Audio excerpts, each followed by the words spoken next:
At the abandoned kiln, Jack finally followed the torn lining of Tu Tien's back. 20 nights after her vanishing, split their home in two. Exhaustion made his hands clumsy, his breath loud. Officer Thu's radio crackled once, then went dead. Jack whispered her name into the brick throat, and a faint, choked breath answered from deeper inside. He stepped forward, one distracted half step, and the floorboard gave way with a sharp crack, sealing him in darkness as footsteps shifted behind a wall. What would you tell a family when fear starts rewriting every rumor? 20 days earlier, Dawn waited at the orchard gate. The orchard gate creaked gently in the cold wind, as if it too was waiting. Jack stood motionless beneath the pale sky, the dirt road ahead as empty as ever. For 20 mornings, he had watched that stretch of earth like it might deliver her back. Barefoot, a little embarrassed, muttering apologies about how she'd made everyone worry. But she never came. Behind him, the house felt hollow. A kettle had boiled dry hours ago. The scarf she used to hang on the nail by the door hadn't moved in weeks. Anna sat on the steps with her arms wrapped around her knees. Her little tin box of care cards rested beside her, each paper folded with worry and hope. Today's note sat on top in wobbly handwriting. If you come home, I won't ask where you went. I will just make you warm tea. Jack swallowed. He turned away quickly. A motorbike approached, slow over gravel. Mr. Dung cut the engine and stepped off, eyes searching Jack's face. Any news? He asked. Jack shook his head. Nothing that holds. Dung's voice dropped. Officer Thu will stop by later. She's still pushing. Jack nodded, but his gaze remained fixed down the road. 20 days, he muttered. Dung hesitated. People talk, Jack. Jack's shoulders tensed. Let them. They say she ran, that she's ashamed, that you were too rich and she was too small. Jack turned so sharply, Dung flinched. If she ran, Jack said quietly, she would have taken Anna's sweater. She would have left a note. She would have done 1,000 small things. But she didn't. Dung didn't answer. A rooster cried in the distance. That's when Mom Loy arrived, carrying her usual basket of greens. But this time, she didn't stride into the yard. She stood at the edge, face pale. Jack, she called, voice low. He crossed to her immediately. What is it? Mom Loy tightened her grip on the basket. I didn't want to stir anything before. But this isn't gossip. Dung stepped closer. Say it. She glanced at the road. 3 nights ago, I saw a man by the old ferry. He wasn't from here. He asked me a question. Jack's pulse quickened. What question? Where the girl with the scar on her hand lived. Jack's breath caught. Tu Tien had a thin scar by her thumb, a sugar water burn from years ago. What did he look like? Tall, dark cap, worker's jacket, but his shoes clean. He had a van, no front plate, just the back. Jack's jaw clenched. Why didn't you say something sooner? Mom Loy looked down. Because I thought maybe she was hiding from you. Men do things. I don't know your story. But yesterday, She pulled something from her basket, wrapped in a leaf, a strip of light blue cloth, patterned faintly. Jack took it. His hands trembled. The fabric came from the lining of Tu Tien's market bag, the one she never left behind. It smelled wrong, not of home, of oil, smoke. Anna appeared beside him, silent as a shadow. Her hand found his sleeve. "Is it Mommy's?" she whispered. Jack dropped to his knees. "It might be. And that means we're closer. Do you hear me? Closer." Anna nodded.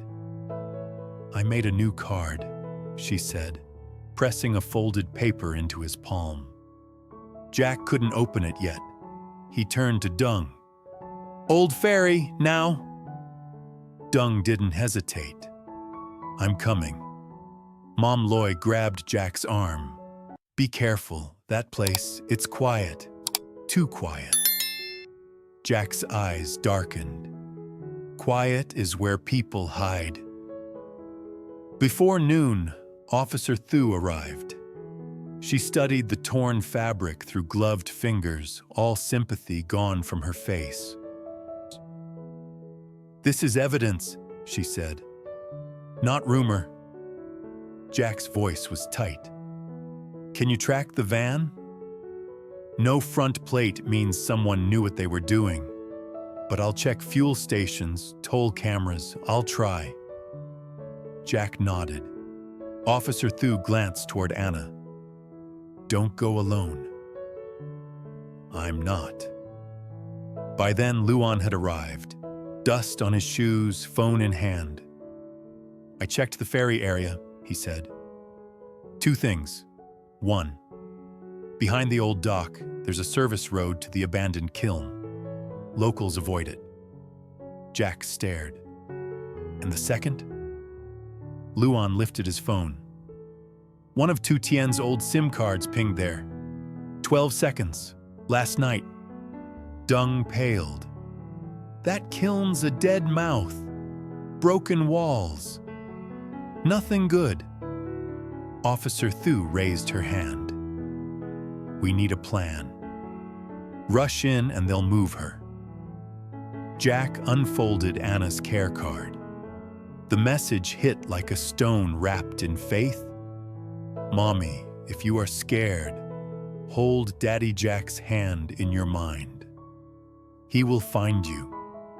Jack shut his eyes for a breath. Then he stood, changed.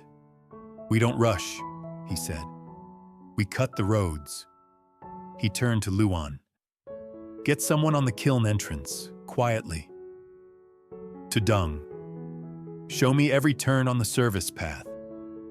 To Officer Thu. "Call back up. Keep it silent." She nodded. 30 minutes. Jack walked into the house. Took down the jacket Tu Tien had sewn a button onto last winter. He held it for a heartbeat. Anna stood in the doorway. "Bring her back," she whispered. Jack crouched. "You stay with Mom Loy. You are my brave girl." "I will be." At the edge of the kiln, the smell hit first. Ash, rust, and something sour. They didn't speak. No flashlights, not yet. The wind whispered through broken brick. Then, a sound. Small. Human. A breath, choked and buried deep in dark. Jack's hand rose. Everyone froze. Officer Thu's radio popped, then cut out. Luan didn't blink. Jack took one step forward. "Tu Tien," he called. "It's me." Something shifted. They didn't know yet if it was her, or something meant to lead them deeper. The kiln's entrance swallowed Jack whole as he stepped into the dark. His boots crunched over shattered brick. The scent grew stronger. Rust, damp ash, oil. Behind him, Dung and Luan stayed low, scanning corners without speaking. Officer Thu moved like breath, hand near her flashlight, but not yet switching it on. Then another sound, closer now. A cough, thin and dry. Jack followed it. They passed broken walls and rusted frames. It was colder here, unnaturally still. Jack reached a curve in the corridor and stopped. Something in the silence warned him to move slower. He turned the corner, and there she was, Tu Tien, cramped in the shadow of a crumbling wall, knees drawn to her chest, hands bound in front with wire. Her hair hung in tangled sheets over her face. One shoe missing. Her scarf, Anna's favorite yellow one, wrapped too tightly around one wrist, as if someone had used it as a gag. Jack didn't breathe. Tu Tien, he whispered. She looked up. Her face flinched at the light behind him. Her eyes didn't register him right away. Then, Jack.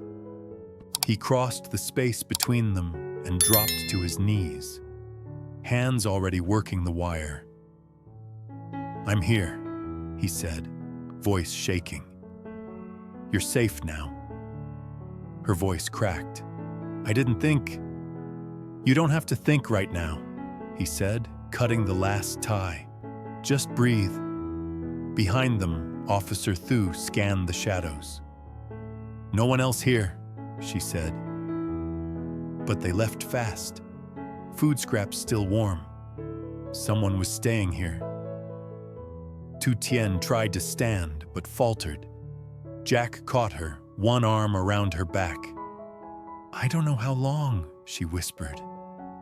"They kept moving me, sometimes blindfolded, sometimes not."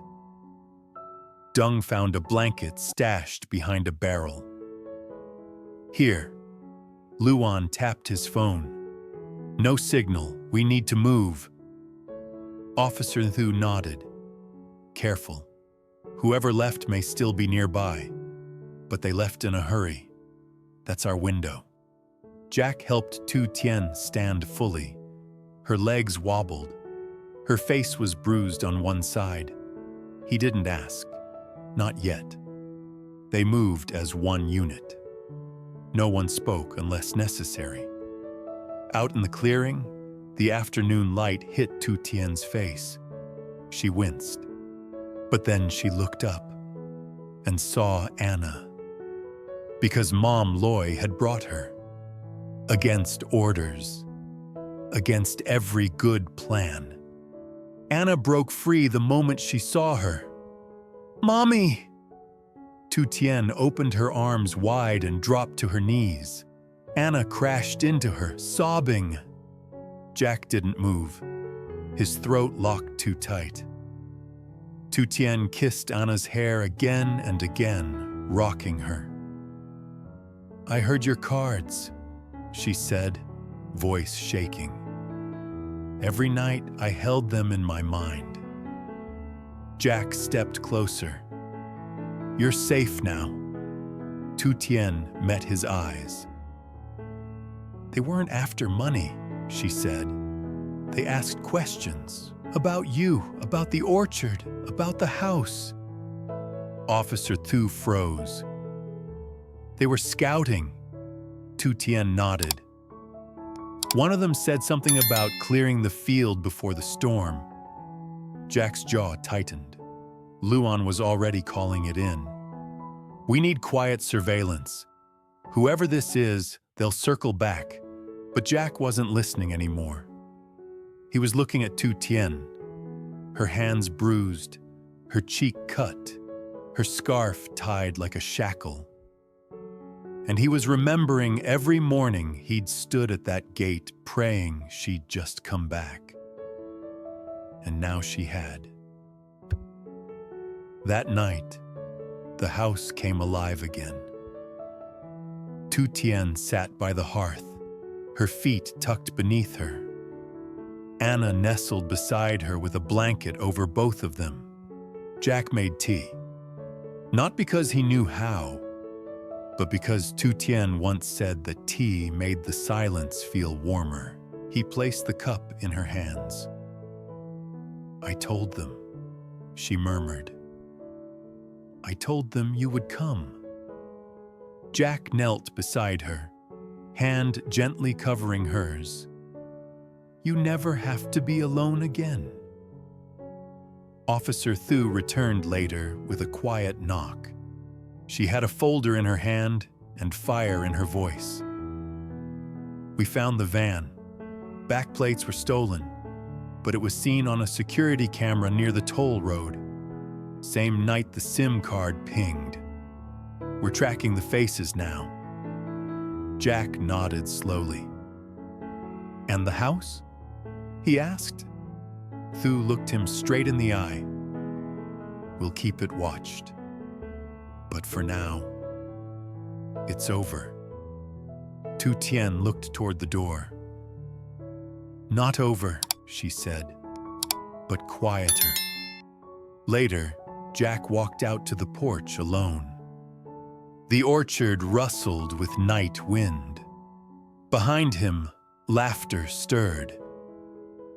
Anna had convinced Tu Tien to play one of their guessing games. Jack leaned on the porch railing, hands steady now. And in his coat pocket, folded carefully, was one last care card. He opened it. "Dear Daddy Jack, if you find Mommy, please stay close forever. I think love is safer when it's close." He closed his eyes. The porch light glowed warm behind him. And somewhere, just beyond the trees, something that once felt like fear finally broke and became peace.